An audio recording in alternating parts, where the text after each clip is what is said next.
أعوذ بالله من الشيطان الرجيم. بسم الله الرحمن الرحيم.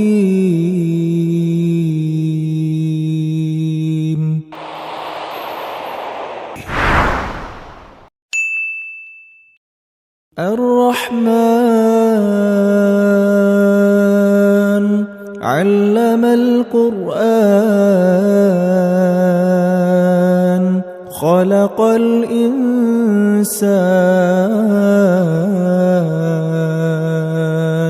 علمه البيان. Agar orang betul-betul hanya mengikhlaskan ibadah hanya kepada siapa saja? Allah. Memang dari dulu dakwah seperti ini banyak tentangan. Dari dulu, bukan sekarang saja. Jadi lain anyar-anyar gitu teh. Ditentang itu bukan hal-hal yang sifatnya apa? Baru. Itu dari dulu. Ya. Wa'alla faidata kutubin min ashhariha hadzal kitab. Beliau mengarang beberapa kitab yang paling terkenal adalah kitab ini yang beliau namakan Kitabut Tauhid. Faqad laqiya qabulan 'aziman ladai al-ulama'i wal muta'allimin. واعتنوا به دراسة وشرحا فهو كتاب بديع بديع الوضع عظيم الفائدة نفع الله به خلقا كثيرا. Kitab Tauhid ini Masya Allah, ini banyak sekali respon penerimaan yang baik dari para ulama, ya, para penuntut ilmu. Bahkan para ulama banyak yang membuat studi khusus, syarah. Bahkan saya mengumpulkan syarah Kitab Tauhid ini lebih dari 20, Pak. Lebih dari 20 ulama yang mensyarah kitab Tauhid. Ya, berbagai macam lah. Ada yang gaya as'ilah wal jawab, tanya jawab. Berbagai macam. Ada yang syarah ringkas, ada yang syarah panjang, macam-macam. Jadi banyak sekali ulama yang memperhatikan kitab ini. Ini semoga indikasi bahwa kitab ini adalah kitab yang bermanfaat. Karena banyak yang memberikan perhatian kepada kitab ini. Kitab ini adalah kitab yang baik sekali, bagus sekali, ya. Cara penyampaiannya besar faidahnya. Semoga Allah memanfaatkan kitab ini untuk seluruh atau banyak manusia. Waqad baqiya Syekh tailata hayatihi mualliman. Syekh ya rahimahullah, Syekh At-Tamimi, selama hidupnya beliau menjadi seorang pengajar. Wada'iyan ilallahi ta'ala, menjadi seorang yang mengajak ke jalan Allah. Seorang muallim, pengajar, mendakwahkan ilmunya. Ini jelas. Amiran bil ma'ruf wa nahyan 'anil munkar. Beliau selalu menyuruh kepada hal-hal yang ma'ruf, nahyan 'anil munkar. Ini memang berkolaborasi saat itu dengan dengan Amir Saud. Ya, jadi inilah yang menjadikan keberkahan negara Arab Saudi itu begitu. Negara berkah ini karena memang pelopornya dulu pendiri kerajaan Arab Saudi karena memang menanamkan dakwah tauhid, itu kuncinya. Sebagaimana Rasulullah sallallahu alaihi wasallam. Jadi kuncinya negeri berkah itu tanamkan tauhid yang kokoh, jauhkan dari kesyirikan. Itu kuncinya. Insya Allah akan berkah. Ya. Beliau selalu amar ma'ruf dan nahi munkar, makanya ya pertentangan ya seperti kitab-kitab yang ana juga memiliki itu seperti karya Syekh Ahmad Zaini Dahlan. Ya, seperti Rudud Alal Wahabiyah, macam-macam lah. Silakan antum buka. Yaitu wajar. Jadi memang ulama ini menentang dengan tulisan. Banyak ulama-ulama zaman itu yang menentang juga dengan tulisan. Jadi dulu ulama itu menentang dengan tulisan. Bukan menentang dengan fisik seperti zaman sekarang. Iya kan? Iya, kalau antum punya paham berbeda, silakan tulis. Bantah. Ini silakan. Hal yang wajar, ilmiah, begitu. Itu namanya bantahan ilmiah. Bukan ngotot pahreng-hereng, wah ini mah gak beres. Kalau begitu, ya sudah. Ya, kalau bantahan ilmiah terus siapa hujah yang paling begitu? Ini di zaman Syekh Muhammad At-Tamimi mendakwakan ketauhidan ini macam-macam. Ya seperti itu, makanya dibantah lagi seperti ini ilmiah. Ya. Dan beliau sampai wafat di sebuah kota Dir'iyah masih di dekat kota Riyadh. Beliau wafat tahun 1206 Hijriyah. Wa qad takharraja ala yadihi adadun kabirun minal ulama'i wa a'immati da'wati ajzalallahu lahu al-ajra wa thawaba wa ja'ala al-jannata mathwa. Wa sallallahu wasallam ala nabiyyina Muhammadin wa alihi wa sahbihi.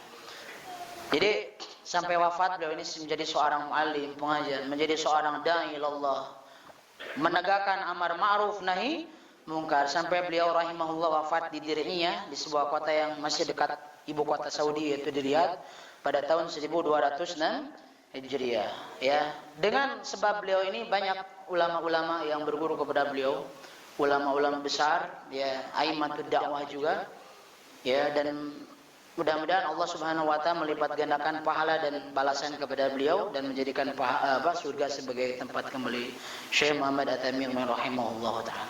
Jadi ini, ya, ini biografi ringkas. Kalau antum ingin baca, banyak sebenarnya biografi yang lebih lengkap, seperti ada muhadharah Syekh bin Baz, ini khusus tentang sirah beliau.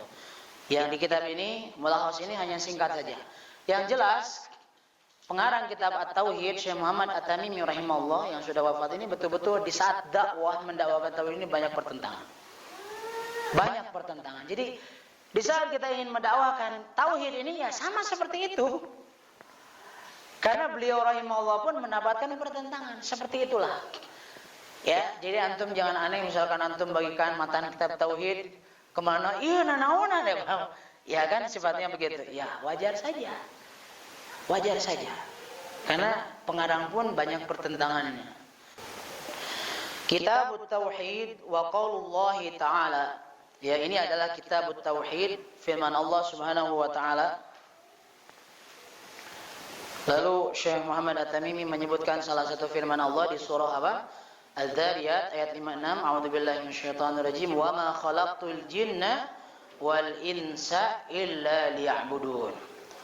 Tidaklah kami menciptakan al-jin, jin, wal ins, manusia, illa liya'budun, melainkan agar mereka beribadah kepada kami. Tapi bantu perhatikan penjelasannya.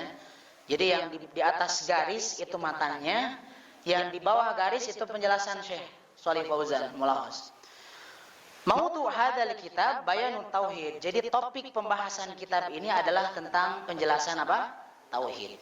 Jadi kita di dalam kitab ini yang namanya diberikan nama Kitabut Tauhid, ini adalah penjelasan tauhid alladzi aujabahallahu ala ibadi. Tauhid ini diwajibkan oleh Allah kepada siapa?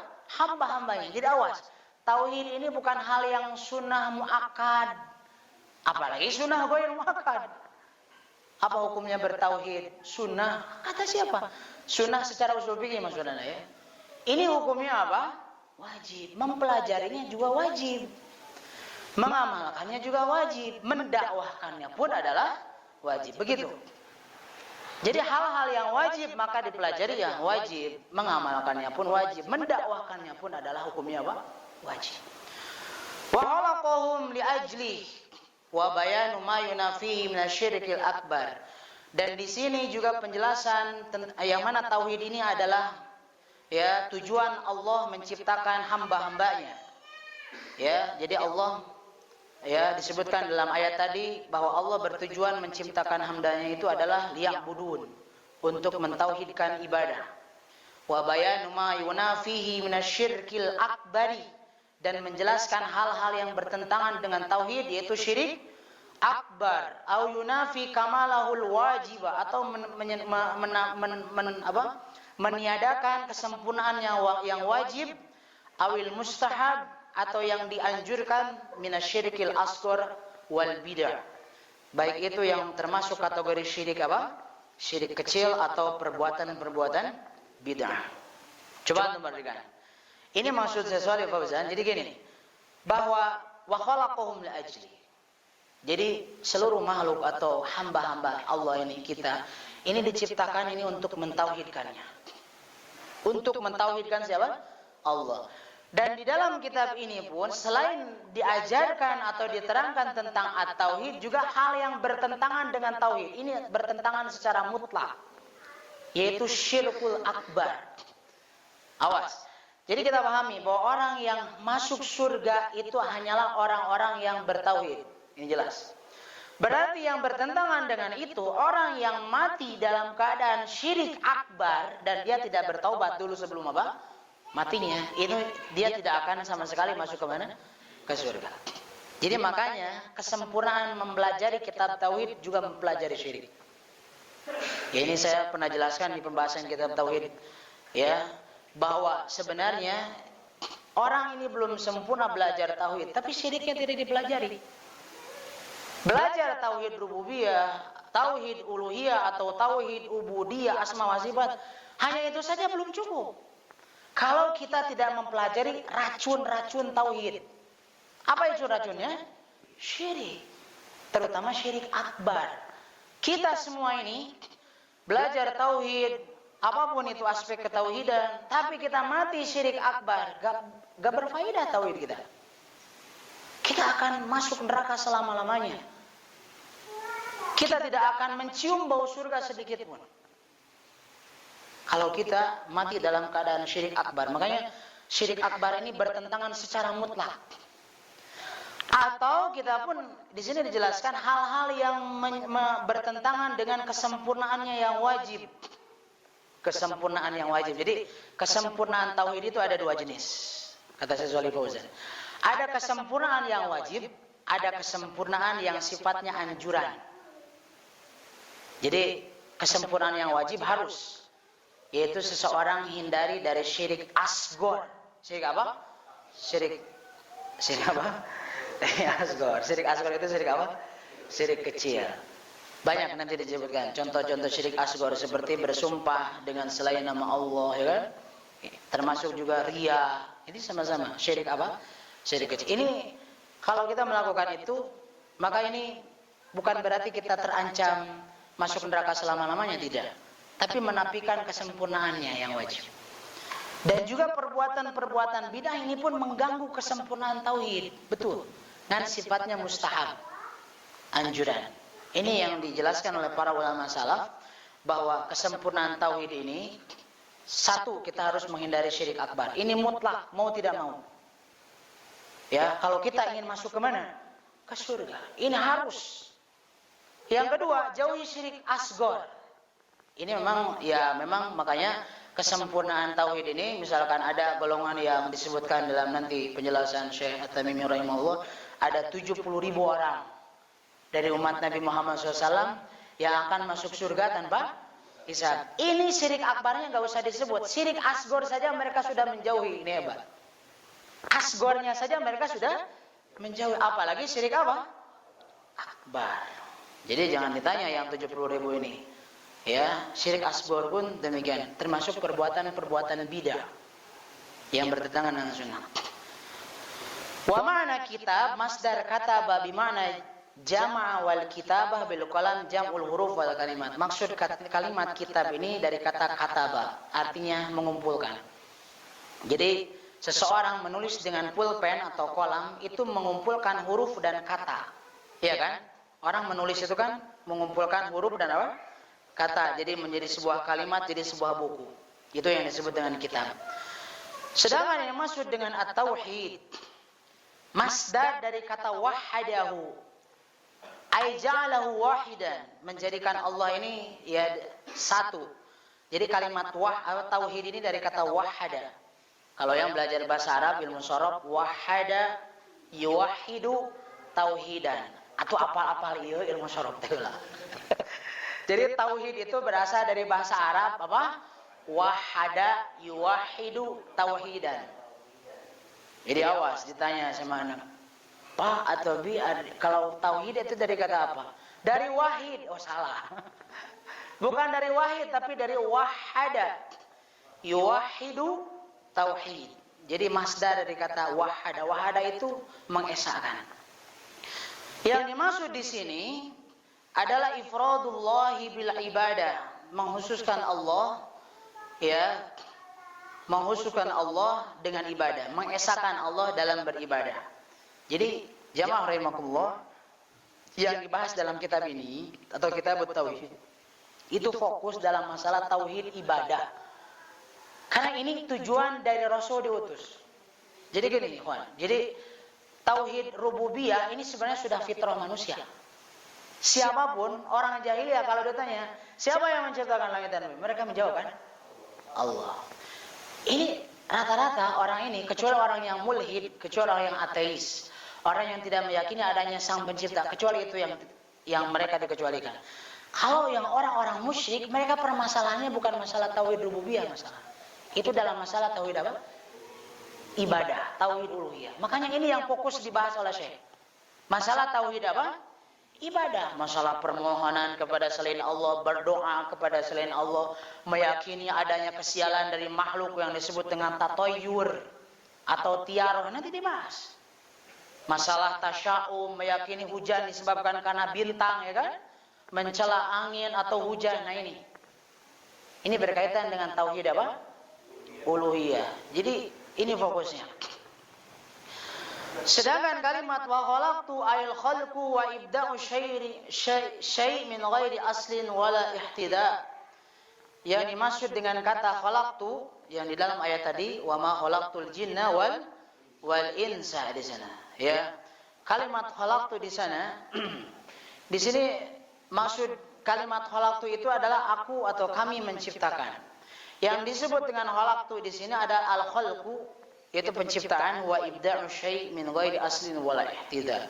Jadi Allah itu membuat sesuatu tanpa ada asal atau tanpa ada contoh terlebih dahulu. Jadi Allah menciptakan sesuatu dengan tanpa contoh.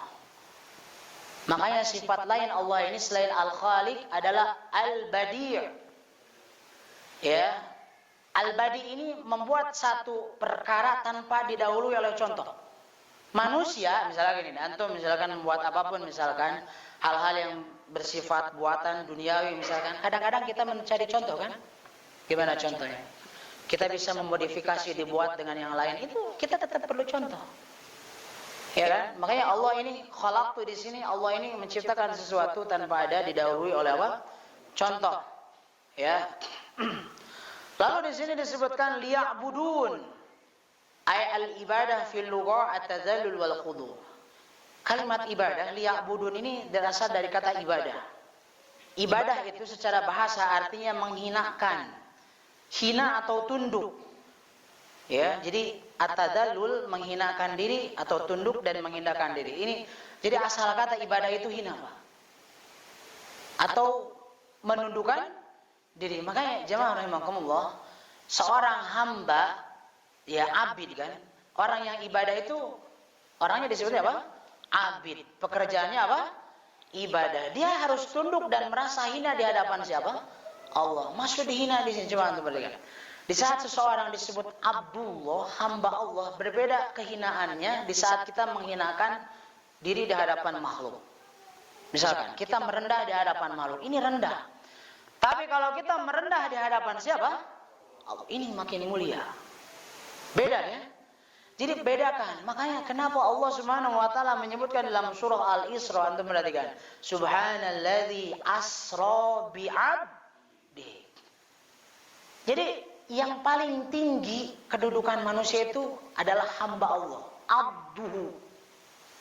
Hamba Allah. Jadi kalau kita sebut abdi manusia, yaitu ya pelayan kan. Jadi tingkatannya rendah sekali. Ya, termasuk misalkan seorang abdi negara misalkan, itu juga sama. Kita melayani. Tapi kalau kita abdinya Allah, menghambakan diri kepada siapa? Itu mulia. Nabi pun disebutkan di surah Al-Isra itu asra bi'abdi. Makanya disebutkan dalam syahadat pun wa asyhadu anna Muhammadan abduhu wa rasul. Jadi kalimat abduhu ini didahulukan daripada rasul. Jadi kedudukan rasul itu di bawah abduhu. Kenapa kita tidak mau jadi hamba Allah? Ya, antum disebutkan oh ini orang yang berinfak. Si fulan hamba Allah berinfak. Aduh, kunaon tadi disebutkan ya nama hamba Allah. Mau disebutkan namanya? Namanya yang tenar teh apa? Padahal hamba Allah itu lebih apa? Lebih mulia. Seorang hamba itu kalau dinisbatkan kepada Allah itu mulia. Kalau dinisbatkan hamba fulan, nah itu hina. Ya, iya, hamba si bapak anu misalkan itu hina. Kalau hamba Allah itu apa? Mulia. Makanya secara bahasa ibadah itu menghinakan atau menundukkan. Sedangkan yang disebut dengan ibadah secara syar'inya adalah ismun jami'un lima yuhibbuhullah wa yardah minal aqwal wal a'mal adh-dhahirah wal batinah. Secara syariah bahwa yang disebut dengan ibadah itu adalah ismun jami'un lima yuhibbuhullah wa yardah. Istilah yang menyeluruh gitu ya, terhadap apapun yang Allah cintai, ya, yang Allah sukai dan Allah ridhoi, baik itu ucapan, baik itu amalan yang sifatnya zahir atau amalan yang sifatnya batin. Ini ta'rif ibadah yang paling terpilih. Ismun jami'un lima yuhibbuhullah wa yaradahu minal aqwal wal a'mal adh-dhahirah wal batinah. Jadi ibadah itu mudah mentafsirkan. Jadi istilah umum apapun yang Allah sukai dan apapun yang Allah ridhoi. Baik itu ucapan atau perbuatan. Perbuatan itu ada dua jenis, ada yang zahir, ada yang batin. Zahir berarti apa? Terlihat, sedangkan batin itu tidak terlihat. Jadi misalkan kita baca Quran, itu termasuk aqwal atau amal. Aqwal. Karena kita apa? Ucapkan. Zahir atau batin? Ya zahir. Antum yang baca Quran masa gini, kenaon Kang? Keur maca Quran. Itu mah bukan keur maca Quran. Keur ngalamun itu ya. Tapi yang baca Quran itu harus terdengar, misalkan dia minimal a'udzubillahi minasyaitonir rajim. Nah, itu baca Quran. Makanya yang disebut dengan baca Al-Fatihah dalam salat, la sholata liman lam yaqra, itu harus ada mimnya, ada talafuz, ucapan. Jadi jangan misalkan antum baca Fatihah itu diam misalnya. Enggak ada baca Fatihah di dalam hati. Orang membaca Fatihah di jero hati itu mah bukan maca. Tapi ngagerentes kalau dalam bahasa Sunda ya. Ngeretegkeun. Kartos. Gitu. Jadi melintaskan di dalam hati. Ya harus minimal bismillahirrahmanirrahim. Nah, itu baca. Ya, itu aqwal yang sifatnya zahirah, dan batin ya berarti hal-hal yang sifatnya batin yang berkaitan dengan amalan hati.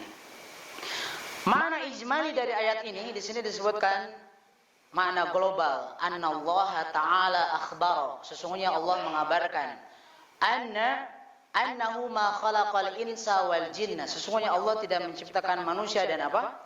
Jin illa li'ibadati, kecuali untuk menghambakan kepada Allah, beribadah. Fahiya bayanun lil hikmati fi khalqihim, ini adalah penjelasan dari hikmah penciptaan. Falam yarid minhum ma turiduhu sadah min abidiha min al-i'anah lahum birizqi wal it'am wa innama arada al-maslahata lahum. Coba antum perhatikan. Allah Subhanahu wa taala ya dalam ayat ini menyebutkan bahwa hikmah Allah menciptakan ini tidak seperti mana para tuan yang mereka menginginkan dari budak-budaknya, membantu rezeki dan makan mereka, tapi yang Allah inginkan untuk kemaslahatan kita sendiri. Illa liya, ini liya'budun itu untuk kemaslahatan kita, awas, bukan untuk Allah, untuk kemaslahatan kita. Beda di saat begini, antum melayani seseorang, itu untuk kemaslahatan dia juga. Begitu ya, membantu orang ini mendapatkan rezekinya. Misalkan antum kerja di sebuah perusahaan, yang membantu perusahaan. Sedangkan kita beribadah kepada Allah, apakah itu membantu Allah? Tidak. Ya, ini bukan berarti membantu dan melayani siapa? Allah Subhanahu wa taala. Baik. Ini sudah isya betul? Ya, baik. Insyaallah kita akan lanjutkan setelah salat isya. Ya, pembahasan dari apa yang faedah dari ayat. Hadza wallahu a'lam. Sallallahu ala nabiyina Muhammadin wa ala alihi wasallam. Assalamualaikum warahmatullahi wabarakatuh. Bismillah. Assalamualaikum warahmatullahi wabarakatuh. Alhamdulillah wassalatu wassalamu ala Rasulillah wa ala alihi wa sahbihi wa man tabi'a hudahu wa ba'd. Ikhwan wal akhwat kaum muslimin wal muslimat rahimahullah taala, baik kita akan lanjutkan pembahasan kita. Masih di pembahasan kitab Al-Mulakhas fi Syarh Kitab At-Tauhid. Barusan kita bahas bahwa tujuan inti Allah Subhanahu wa taala menciptakan manusia ini adalah liya'budun, yaitu ya mentauhidkan, menghambakan diri kepada siapa? Allah. Kita tunduk dan merasa hina di hadapan Allah Subhanahu wa taala. Ya, dan penciptaan Allah ini berbeda dengan apa yang terjadi misalkan antara seorang tuan dengan hambanya, dengan budaknya. mereka butuh pertolongan, mereka butuh bantuan. Allah tidak butuh. Allah tidak butuh. Wa munasabatul ayati lil bab annaha tadullu ala wujubi tauhidi alladhi huwa ifradullahi bil ibadah. Li'annahu ma khalaqal jinna wal insa illa li ajli dzalik. Ya, kesesuaian munasabah itu artinya kesesuaian. Ya, kesesuaian ayat ini ya dengan topik yang kita ceritakan itu mengenai masalah tauhid. Apa kesesuaiannya? Ayat tersebut menunjukkan tentang kewajiban bertauhid. Ayat apa tadi? Wa ma khalaqtul jinna wal insa illa. Ini menunjukkan atau menjadi dalil kewajiban kita bertauhid, yang mana tauhid itu adalah mengesahkan Allah dalam ibadah. Dan ibadah itu bukan hanya kita salatnya, berdoa kita, memohon, ini adalah dari bagian dari al-ibadah. Hanya kepada Allah. Dan Allah Subhanahu wa taala tidak menciptakan jin dan manusia kecuali ya dengan tujuan itu, yaitu untuk mentauhidkan dan beribadah dan menghambakan diri kepada siapa? Allah. Lalu Syekh Hafizahullah menyebutkan ma yustafadu minal ayah. Ya, kesimpulan atau faidah dari ayat tersebut. Apa yang kita dapat kesimpulkan dari ayat ini? Kesimpulan yang pertama, wujubu ifradillahi bil ibadati ala jami'is saqalaini al jinni wal insi. Ini menjelaskan tentang wajibnya ya mengesahkan Allah dengan ibadah kepada seluruh as-saqalain. Jadi as-saqalain ini istilah lain dari jin dan manusia. Jadi di dalam bahasa Arab ini Pak. Jadi ada dua kata yang disatukan. Ini ada khusus kamusnya, ya para ulama bahasa Arab mengarang seperti as-saqalain. Ya, seperti ada kalimat-kalimat yang lain yang artinya dua, itu maksudnya ya dua hal yang apa disebutkan itu adalah dua makhluk. Ya, di sini as-saqalain adalah jin dan manusia. Ya, disebut jin karena mereka ini tertutup dari pandangan kita. Jin. Sama halnya seperti dari kalimat al-jannah. Al-jannah ini surga kan? Disebut surga atau jannah karena memang tertutup dengan pohon-pohon yang indah. Orang yang gila disebutnya majnun. Majnun karena tertutup kesadarannya. Jadi dia ini orang gila, ini majnun. Jadi bahasa Arab ini ada keterikatan. Janin. Apa itu janin? Yang ada di dalam rahim. Apakah terlihat atau tidak? Tidak. Hanya dengan alat tertentu seperti USG bisa terlihat. Ya, al-jin. Jin ini tidak terlihat dari pandangan manusia. Jadi kalau ada orang yang mengklaim saya bisa melihat jin, bukan alhamdulillah, harusnya innalillah. Bukan jadi kebanggaan. Indra ketujuh. Jadi Allah bisa melihat apa? Yang normal, manusia itu tidak bisa melihat jin. Disebutnya juga jin. Jin itu tidak terlihat, tertutup dari mata kita. Jadi wajib jin dan manusia ini karena mereka mukallaf dengan ibadah, mereka wajib mentauhidkan Allah. Yang kedua, bayanul hikmah min khalqil jin wal insi. Penjelasan hikmah penciptaan jin dan manusia. Tadi ya, jadi jin misalkan ada yang mentauhidkan Allah dan ada di antara mereka juga yang kufur. Jadi yang mereka yang mentauhidkan Allah sama seperti manusia akan masuk ke mana? Surga. Di antara mereka yang syirik akbar akan selamanya di neraka. Ini bisa antum baca di surat Al-Jin. Ya kan? Allah menyebutkan wa inna minnas salihun wa minna duna dzalik kunna tara'iqa qidada. Jin ini ada yang soleh dan ada yang tidak soleh. Jadi surat Al-Jin itu menjelaskan tentang oh jin itu seperti itu. Ada yang soleh, ada yang tidak soleh. Jadi bukan berarti surat Al-Jin dibaca supaya ketemu jin. Ada orang yang begitu, yang ketemu jin, baca di surat di ruangan yang gelap, ya tempatnya kotor, tengah malam, baca surat Al-Jin. Jadi nggak ada. Jin ini dijelaskan dalam surat Al-Jin ini seperti itu tentang bagaimana jin. Yang ketiga, annal khaliq walladhi yastahiqqul ibadah duna ghairihi mimman la yakhluq. Fa fi hadha raddun ala ubadil asnami wa ghairiha. Allah yang Maha menciptakan, dialah yang berhak diibadahi, bukan selainnya yang tidak bisa menciptakan. Dalam poin ini adalah bantahan bagi orang-orang penyembah patung dan selainnya, berhala-berhala. Ini jelas bahwa yang patut disembah, diibadahi itu adalah Al-Khaliq yang menciptakan. Coba patung-patung, berhala-berhala apapun itu, apakah mereka bisa menciptakan walaupun hanya seekor nyamuk? Tidak bisa. Bahkan seekor lalat yang hinggap pun mereka tidak bisa mengusir, ya kan? Tapi ada sebuah kisah sahabat yang menarik ini, Amr bin Jamuh itu ya, dengan ayahnya, patungnya dimasukkan ke dalam got, ya kan? Digantungi apa? Bangkai. Ini pikir-pikir oge-nya. Jangankan dia memberikan manfaat madarat untuk orang, dia sendiri tidak bisa membela apa-apaan. Inilah bantahan bagi para penyembah patung. Ya. Yang keempat, bayanu ginallahi subhanahu wa ta'ala ala khalqihi wa hajatil khalqi ilaihi li'annahu wal khaliqu hum makhluqun. Karena Allah adalah khaliq dan kita makhluk. Jadi ini dijelaskan bahwa Allah ini maha kaya. Allah tidak butuh makhluknya. Dan kita butuh kepada Allah yang menciptakan kita. Ya, karena Allah yang menciptakan dan kita makhluknya, maka siapa yang butuh? Allah. Dan kita beribadah kepadanya, bukan Allah butuh sama kita. Ibadah itu adalah untuk kemaslahatan siapa? Kita, awas ya. Makanya seperti orang-orang Yahudi, wa ma qadarullah haqqa qadri. Mereka tidak menghormati Allah, tidak memuliakan Allah dengan semulia-mulianya, mengatakan bahwa Allah fakir. Allah ini miskin katanya. Karena apa? Allah masih butuh sedekah.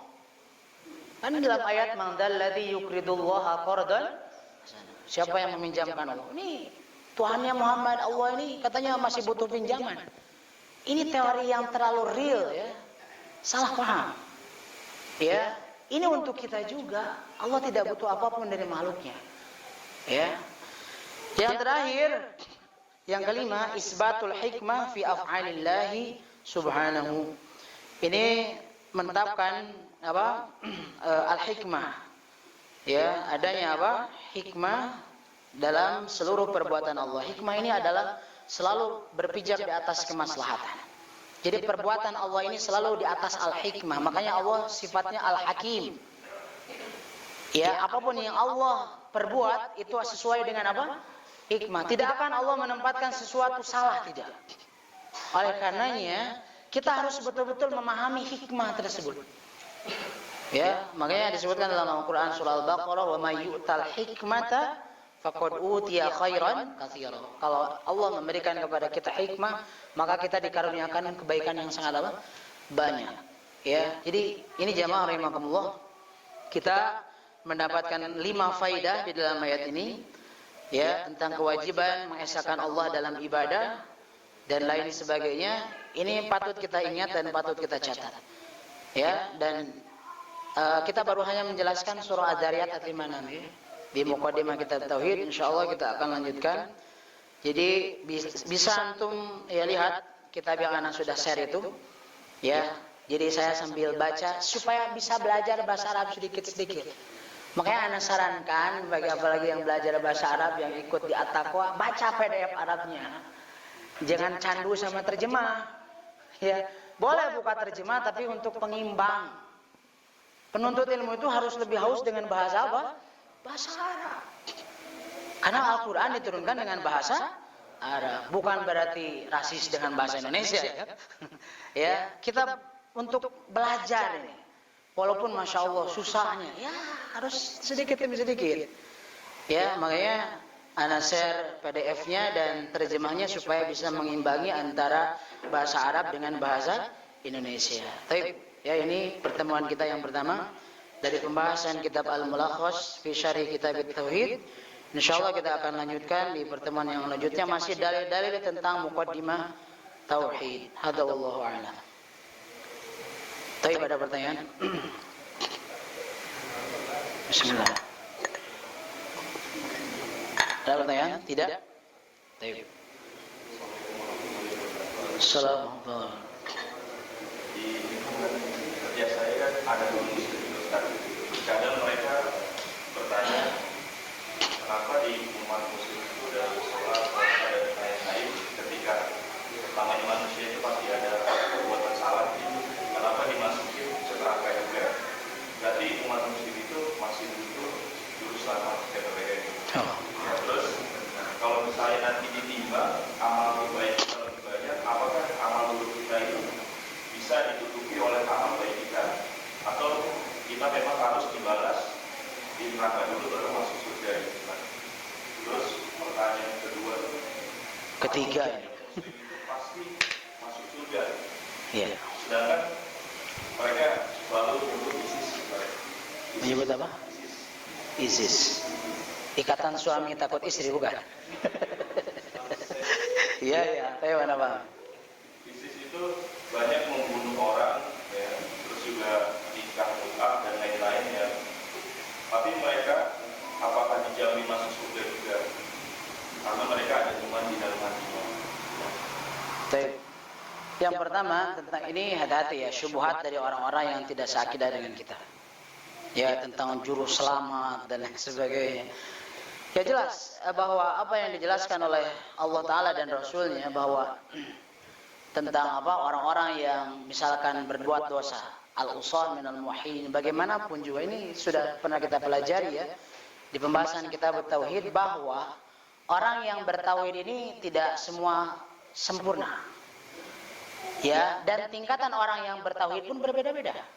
Tadi disebutkan ada yang betul-betul tingkatan sempurna, tingkat tinggi. Itu masuk 70.000 orang itu. Itu tidak akan mampir dulu ke neraka.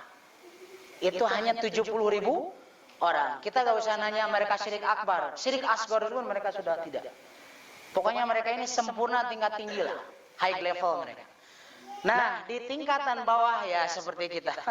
Misalkan kadang bermaksiat. Nah, ini yang mereka disebutkan orang-orang yang bermaksiat dari kalangan muwahhidin.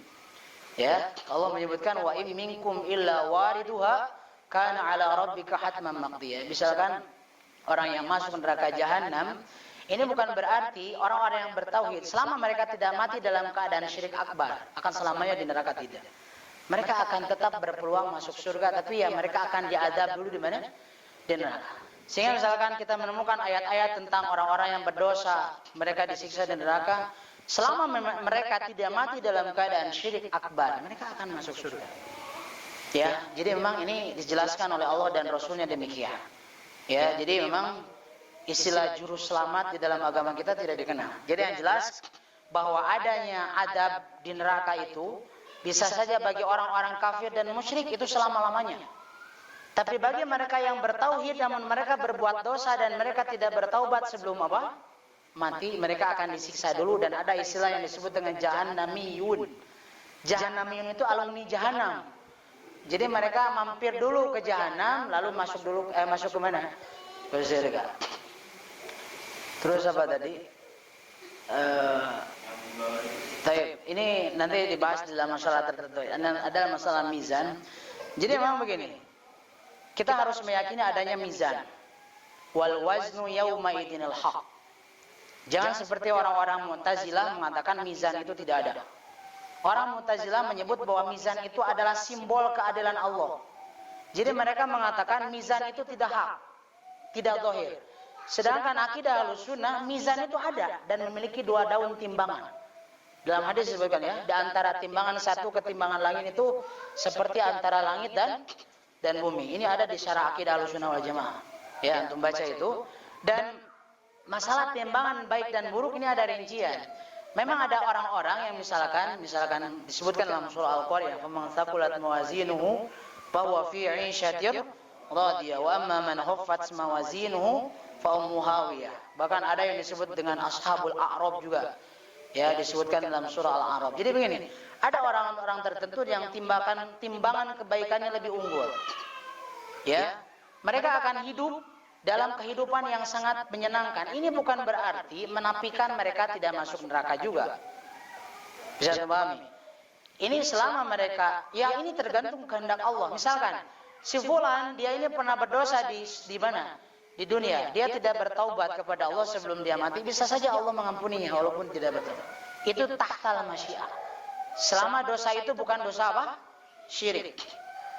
Demikian pula dengan misalkan orang yang timbangan keburukannya lebih bawah, lebih banyak. Ini pun sama. Ya, jadi bisa saja ini adalah orang-orang yang berdosa. Dia dulu masuk ke mana? Ke neraka Allah Ta'ala, lalu Allah Subhanahu Wa Ta'ala nanti dengan ketauhidannya, keimanannya, dia tetap akan masuk ke mana? Ke neraka. Namun proses mizan ini harus kita imani. Dan wazan ini, timbangan ini hak. Jadi bukan seperti orang Mu'tazilah meyakini tidak ada timbangan katanya.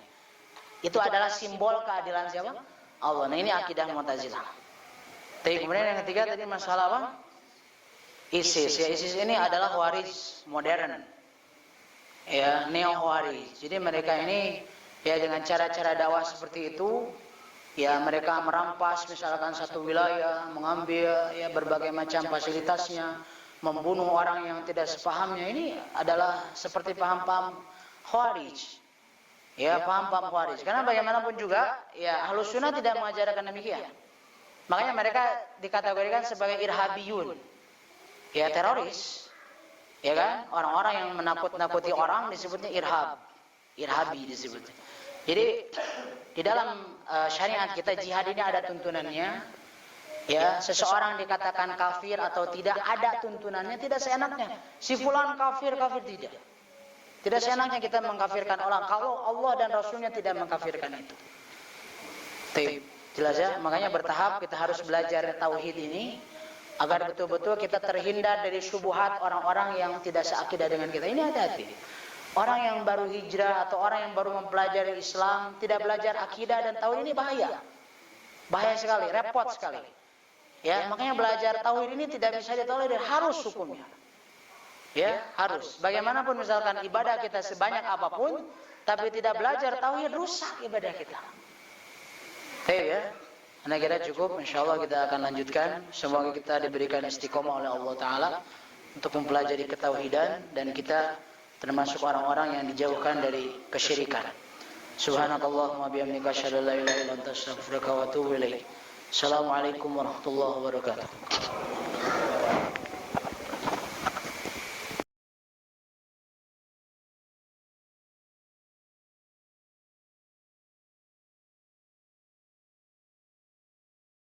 Mau beli rumah tanpa riba? Hubungi kami sekarang juga, developer Pondok Raja Syariah. Hunian syariah bernuansa Islami untuk keluarga madani.